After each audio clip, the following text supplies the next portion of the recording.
കണ്ണാടിയിൽ ഒരു രാത്രി. കാണുന്നില്ല കുട്ടനെ.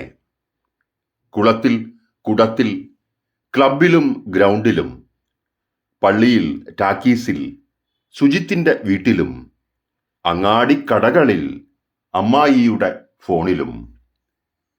വിളിച്ചു 100-ലും 101-ലും മറ്റ് 100-ഇടങ്ങളിൽ. കുട്ടനില്ല അവിടെ എങ്ങുമേ. കരഞ്ഞു കൂട്ടുകാർ, ഉറങ്ങി നാട്ടുകാർ, ഉറങ്ങാതിരുന്നു കരഞ്ഞു വീട്ടുകാർ. കയ്യെഴുത്ത് കണക്കുകൾ, ഇമ്പോസിഷൻ, ഹോം വർക്കുകൾ കാത്തിരുന്നു കുട്ടനെ.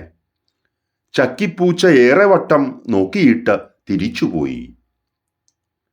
പുലർന്ന് ബാർബർ മുടിക്കട തുറക്കുമ്പോൾ ഇരുന്നുറങ്ങുന്നവൻ ചുമരിലെ കണ്ണാടിയിൽ. കണ്ണാടിയിൽ ഒരു രാത്രി. കുഴൂർ വിൽസൺ.